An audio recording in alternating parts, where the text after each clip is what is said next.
Comenzaremos nuestra presentación abordando un concepto fundamental en la medición de espectro, la resolución. Las especificaciones de resolución son esenciales porque definen qué tan bien un analizador de espectro puede distinguir entre dos señales que están muy próximas en frecuencia. Este desempeño está determinado principalmente por tres factores: el ancho de banda de resolución, la selectividad, también conocida como factor de forma, y el ruido de bandas laterales. Nos centraremos primero en el ancho de banda de resolución, que es el corazón de la resolución. En la práctica se implementa a través de un filtro de frecuencia intermedia dentro de la arquitectura del analizador. Este filtro se ubica justo antes del detector de envolvente y su característica más importante es que su ancho se define en el punto de -3 dB. En términos de funcionamiento, la señal de entrada primero se mezcla con el oscilador local. Luego, el resultado pasa a través del filtro que limita el ancho de banda de frecuencia analizado. Finalmente, la señal llega al detector para su visualización en pantalla. La función principal es definir la capacidad de separar señales de igual amplitud. Por ejemplo, si configuramos el ancho banda de resolución en 10 kHz, podremos resolver dos señales de igual nivel que estén separadas justamente 10 kHz. En la pantalla del analizador, esto se aprecia cuando entre ambos picos se observa una caída de 3 dB. Es fundamental remarcar lo siguiente: el ancho de banda de resolución determina la separación mínima entre señales de igual amplitud. En cambio, la selectividad, factor de forma, es la que define la capacidad de distinguir señales de amplitud desigual. Donde termina mi compañero, vamos a hablar un poco de lo que es el factor de forma o selectividad. La selectividad, también conocida como factor de forma de un filtro, es un parámetro que describe qué tan estrecho y selectivo es dicho filtro. En términos formales, el factor de forma se define como la relación entre el ancho de banda del filtro medido a 60 dB y el ancho de banda medido a 3 dB con respecto al pico. La fórmula simple suele expresarse como la que se muestra acá: selectividad igual a 60 dB sobre 3 dB. Esta razón numérica cuantifica la forma de la curva de respuesta del filtro, comparando la anchura de su banda principal, donde apenas ha caído 3 dB con respecto del máximo, con la anchura mucho mayor donde la respuesta cae 60 dB muy fuera de la banda útil. El factor de forma es una medida de las características de selectividad de un filtro, indicando su capacidad para separar señales cercanas en frecuencia incluso si tienen amplitudes diferentes. ¿Qué representan estos 3 dB a 60 dB? Básicamente, cada uno de estos puntos hace referencia a cosas específicas de la curva de respuesta de frecuencia del filtro. El ancho de banda a 3 dB lo que nos indica es que en un analizador de espectro suele ser la resolution bandwidth nominal, o RBW como se suele encontrar, su abreviatura. Básicamente lo que hace es representar el rango de frecuencias que el filtro pasa prácticamente toda su ganancia. Por otro lado, el ancho de banda 60 dB es la anchura media entre los puntos de frecuencia donde la respuesta del filtro ha caído 60 dB por debajo del mínimo. Básicamente, lo que hace es mostrar qué tan lejos se extienden las colas de la respuesta del filtro fuera de la banda principal. En otras palabras, nos indica la respuesta fuera de la banda del filtro o la extensión de su atenuación lateral. Se determina midiendo cuánto se separan de las frecuencias, y un filtro ideal es extremadamente selectivo si tendría un bandwidth de 60 dB apenas mayor que el de 3 dB. El ancho de banda 3 dB básicamente nos caracteriza la banda de paso útil, y a 60 dB nos caracteriza la caída de respuesta fuera de sus bandas. ¿Qué interpretamos del valor que obtenemos de la selectividad? Básicamente el valor obtenido al calcular la selectividad nos indica qué tan abruptas son las pendientes del filtro fuera de la banda principal. Es decir, cuán bien consigue el filtro rechazar frecuencias adyacentes. Un factor de forma ideal sería una relación 1 a 1, lo que implicaría que el ancho de banda a menos 60 dB con respecto del pico es igual al ancho a menos 3 dB con respecto del pico. En la práctica, un factor 1 a 1 es inalcanzable, excepto en modelos teóricos. Hay que tener en cuenta que mientras más cercano a 1 sea el factor de forma, más selectivo y mejor será el filtro. En filtros reales, especialmente en analizadores de espectros convencionales con filtros analógicos, la selectividad típica puede ser significativamente mayor que 1. Es común encontrar factores de forma en el orden de una relación 10 a 1 hasta 15 a 1 en muchos equipos analógicos. Esto significa que la anchura del filtro a 60 dB puede ser de 10 a 15 veces más grande que la anchura a 3 dB, indicando una caída relativamente gradual en los extremos de la banda. Los analizadores modernos que emplean filtros digitales logran diseños de filtro más rectangulares, con curvas de respuesta más abruptas, alcanzando factores de forma típicos alrededor de una relación 5 a 1, bastante mejor que los analógicos.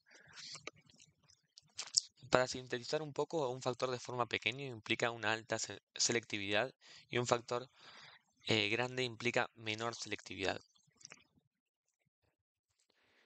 Una pregunta importante es, si ya conocemos el RBW, o Resolution Bandwidth, de un analizador, ¿por qué necesitamos preocuparnos por el factor de forma?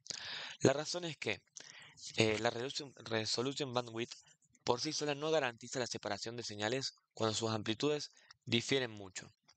La Resolution Bandwidth nos dice que qué tan cerca en frecuencia pueden estar dos señales de similar amplitud para que el analizador las distinga como picos separados. Sin embargo, cuando una señal es mucho más potente que la otra, la señal fuerte puede ocultar a la débil debido a la energía residual fuera de la banda.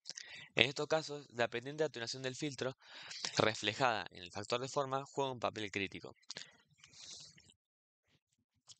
¿Cuál es el rol del factor de forma en la detección de señales débiles junto a las fuertes? Un factor de forma bajo implica que el filtro tenga flancos muy empinados y su respuesta cae abruptamente fuera de la banda de paso, proporcionando una alta respuesta de rechazo para frecuencias ligeramente alejadas de la central. En cambio, un factor de forma grande, alrededor de una relación 10-1, 15-1, indica que un filtro con pendiente de atenuación suave o una respuesta fuera de la banda extendida. Perfecto. La selectividad o factor de forma es la relación crítica entre el ancho de banda a 60 decibeles y a 3 decibeles, que se define como resolvemos señales de amplitudes desiguales. Este gráfico es el ejemplo perfecto para ver esa teoría en acción. Primero, fijémonos en la curva azul. Esta representa el caso ideal. Tenemos dos señales de igual amplitud separadas por 10 kHz. Usando un ancho de banda de 10 kHz, el analizador resuelve sin ningún problema tal como se esperaba. Ahora el verdadero desafío aparece con la curva negra. Aquí intentamos medir productos de distorsión muy pequeños que también están a 10 kHz de la señal principal. Si la distancia es la misma, ¿por qué con el ancho de banda de 10 kHz no podemos verlos? La respuesta, como se mencionó, es por el efecto de factor de forma, es decir, la selectividad. Las pendientes del filtro son de 10 kHz, son demasiado anchas y simplemente enmascaran estas señales más débiles. Para superar esto, necesitamos un filtro con una mejor selectividad. Se debe usar un ancho de banda más estrecho de 1 kHz, que en este caso tiene una selectividad de 15 a 1. Este valor de 15 a 1 es el factor de forma. Es esta capacidad de tener pendientes más empinadas lo que nos permite diferenciar estas señales con amplitudes tan desiguales. Bien, ahora pasemos al último conjunto de factores que limitan la resolución en un analizador de espectro, el ruido inherente del sistema. El primer aspecto clave es el ruido de fase. Este se manifiesta como unos lóbulos de ruido que se extienden hacia los lados de la portadora principal. Su importancia radica en que limita el rango dinámico del analizador. Si el ruido de fase es alto, una señal débil cercana a una portadora fuerte puede quedar completamente enmascarada. El ruido de fase se mide en decibeles sobre hertz, a diferentes desplazamientos de frecuencia respecto a la portadora. Mientras más bajo sea este ruido, mejor será la capacidad de distinguir señales adyacentes. En segundo lugar, tenemos la frecuencia modulada residual. Este fenómeno limita directamente la resolución en frecuencia, ya que introduce un ensanchamiento no deseado en la portadora, impidiendo que podamos medir con precisión señales extremadamente cercanas. Finalmente, debemos considerar las bandas laterales de ruido. Este tipo de ruido es crítico porque puede impedir la resolución de señales de amplitud desigual. Imaginemos una señal pequeña situada muy cerca de una portadora de gran amplitud. Si las bandas de ruido de la portadora son demasiado altas, esa señal débil simplemente quedará cubierta, como se muestra en la gráfica de esta diapositiva. En resumen, estos tres factores, ruido de fase, frecuencia modulada residual y bandas laterales de ruido, representan limitaciones reales que debemos considerar al hablar de resolución. No basta con tener un buen ancho de banda de resolución o un filtro selectivo. El ruido del propio analizador también define qué también podemos diferenciar las señales en la práctica. Bueno, para finalizar, analizaremos cómo la elección del ancho de banda de resolución RBW influye directamente en la velocidad de medición de un analizador de espectros.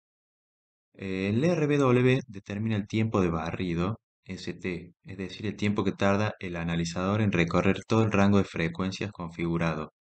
Existe una relación directa entre el RBW y ST que debe respetarse cuidadosamente para obtener mediciones precisas y representativas.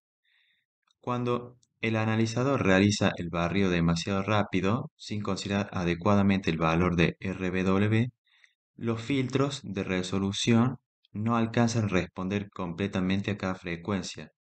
Como consecuencia, la señal medida no se representa correctamente en pantalla, produciendo lo que se denomina como una pantalla no calibrada. Esto se observa claramente en la figura donde los picos aparecen distorsionados o atenuados, dando una falsa impresión del nivel real de la señal. La fórmula que relaciona el tiempo de barrido con el RBW incorpora un término de penalización por barrer a una velocidad excesiva, justamente para evitar este tipo de errores. En otras palabras, a menor RBW, mayor tiempo de barrido. Es necesario para asegurar una medición estable y precisa. Por último, la tecnología RBW utilizada tiene un impacto determinante en el tiempo total de barrido. Esto se puede observar comparando los distintos instrumentos. Utilizando un analizador 8563E con RBW analógico, el tiempo de barrido fue de aproximadamente 280 segundos, como podemos ver acá en la figura. En cambio, un analizador PXA con la tecnología SWEP RBW, que es el que está acá en el medio, logra reducir ese tiempo a 134 segundos. Y si el mismo PXA utiliza un RBW basado en FFT, el tiempo de barrido disminuye de forma drástica hasta apenas 10,7 segundos. Bueno, en resumen, el tipo de RBW no solo afecta la resolución y precisión de las mediciones, sino también la eficiencia del proceso de barrido. Elegir correctamente la configuración del RBW y la tecnología del analizador es clave para equilibrar la velocidad, exactitud y calidad en la medición espectral.